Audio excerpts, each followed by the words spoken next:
আফরাদ সাহাবীরা বলতেন, আমাদের এমন কোনো পথ জানা নেই একটি ছাড়া, সেটা হলো জ্ঞান। কেউ যদি জ্ঞান অর্জন করতে যায় তাহলে আল্লাহ তাআলা তার জান্নাতের পথকে সহজ করে দেয়।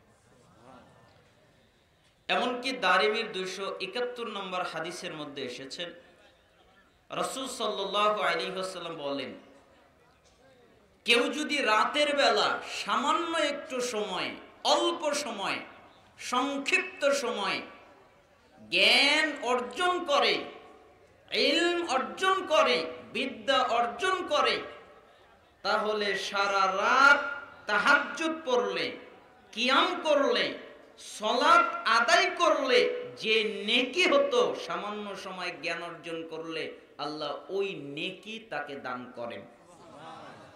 তার মানে বোঝা যাচ্ছে সালাত, নফল সালাতের চেয়ে, তাহাজ্জুদের চেয়ে, কিয়ামের চেয়ে জ্ঞানের মর্যাদা আল্লাহর কাছে অনেক গুণ বেশি।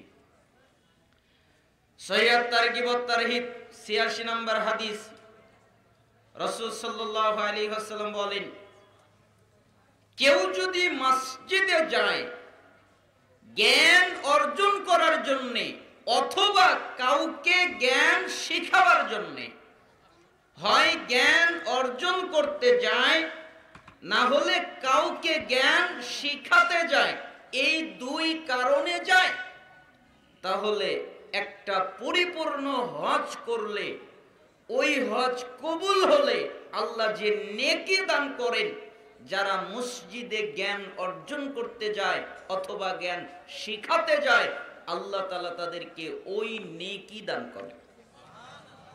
এমনকি মিশকাতের 220 নম্বর হাদিসের মধ্যে এসেছে, রাসূল সাল্লাল্লাহু আলাইহি ওয়াসাল্লাম বলেন, মান খারাজা ফি তালাবিল ইলম ফাহুয়া ফি সাবিলিল্লাহ হাত্তা ইয়ারজিআ। যে ব্যক্তি জ্ঞান অর্জন করার জন্য, ইলম অর্জন করার জন্য, বিদ্যা অর্জন করার জন্য বাড়ি থেকে বের হয়, বাড়ি থেকে বের হয় কেন? আমি জ্ঞান অর্জন করব, আমি ইলম অর্জন করব, আমি বিদ্যা অর্জন করব, এটা হলো তার নিয়ত। তাহলে যতক্ষণ পর্যন্ত বাড়িতে ফিরে না যাবে ততক্ষণ তার আমলনামায় জিহাদ করার নেকি হতে থাকবে।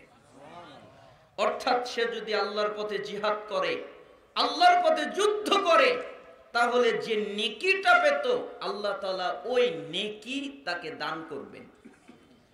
তাবারানী মুজামুল কাবির 639 নম্বর হাদিস, কোন ছাপায় 641 নম্বর হাদিস, রাসূল সাল্লাল্লাহু আলাইহি ওয়াসাল্লাম বলেন, যে ব্যক্তি দ্বীনি মজলিসে যায় এরপরে তিনটা কাজ করে, এক, তারা বসে, কেউ দাঁড়িয়ে থাকে না।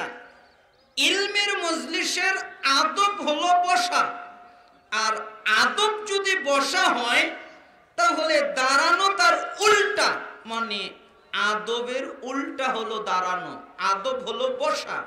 তাই রাসূল সাল্লাল্লাহু আলাইহি ওয়াসাল্লাম বললেন, যে ব্যক্তি দ্বীনি মজলিসে যায় অতঃপর বসে, দুই, মনোযোগ দিয়ে আলোচনা শোনে। মনোযোগ মানে বাদাম খায় না, বুট খায় না, কালাই খায় না, চা খায় না, পানি খায় না, পান খায় না, কফি খায় না, কারোর সাথে কথাবার্তা বলে না, তারা মনোযোগ দিয়ে জ্ঞান অর্জন করে, ইলম অর্জন করে। তিন, বৈঠক শেষের দোয়া পাঠ করে এরপরে উঠে চলে যায়।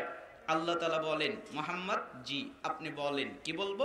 আপনি বলে দেন, কদ গফারাল্লাহু লাকুম যুনুবাকুম, আমি আল্লাহ তাআলা তাদের অতীত জীবনের যত পাপ আছে সবগুলোকে মাফ করে দিয়েছি। ওরা যত পাপ করেছে, যত অন্যায় করেছে, যত অপরাধ করেছে, পাপ করতে করতে করতে একদম আসমান জমিন সবকিছু ভরপুর হয়ে গেছে, পাপ রাখার মতো জায়গা নেই, এত পাপ করেছে, এর পরেও যদি বসে মনোযোগ দিয়ে জ্ঞান অর্জন করে, বৈঠক শেষের দোয়া পাঠ করে যায়, আমি তাদের পূর্বের সমস্ত গুনাহ মাফ করে দিব। ও বুদ্দিলাত সাইয়্যাতিকুম হাসানাত, এবং তাদের পাপকে আমি আল্লাহ নেকিতে পরিণত করে দিব। পাপ নেকি, আজীব কথা। আজকে আপনার এই মেদিনীপুর, চাকলা, এই এলাকাবাসী যদি এই হাদিসটা জানতো, এই হাদিসের উপরে ঈমান আনতো, এই হাদিসটা বুঝতো, তাহলে তারা ভাবতো যাই, আজকে তো একটা সুবর্ণ সুযোগ, এখানে তো কিচ্ছা বলা হবে না, এখানে তো মিথ্যা কথা বলা হবে না, এখানে তো উদ্ভট কথা বলা হবে না, এখানে তো কারো গীবত বদনাম করা হবে না, এখানে কোরআন থেকে কথা বলা হবে, হাদিস থেকে কথা বলা হবে, নির্ভেজাল তাওহীদের দাওয়াত দেওয়া হবে, শিরিকের বিপক্ষে মানুষদেরকে আহ্বান করা হবে। তাহলে যাই না, বসি না, তাহলে আমার পাপটা তো অন্তত ক্ষমা হবে, আর যে পাপ করেছি তা তো নেকি হয়ে যাবে। এত বড় সুবর্ণ সুযোগ তো আর কোনোদিন পাওয়া যাবে না। অন্তত এটা যদি বুঝতো, তাহলে এই সালাফিয়া হাফিজিয়া মাদ্রাসা মাঠে জায়গা দেওয়া সম্ভব হতো না। কিন্তু তারা এই হাদিসও জানে না, এই হাদিসের উপরে ঈমানও নেই, এই হাদিসের উপরে আমলও তারা করতে পারে না। এই জন্য আপনাদেরকে অনুরোধ করছি, বাদাম বুট কালাই খাবেন না, মনোযোগ দিয়ে জ্ঞান অর্জন করবেন। ইলম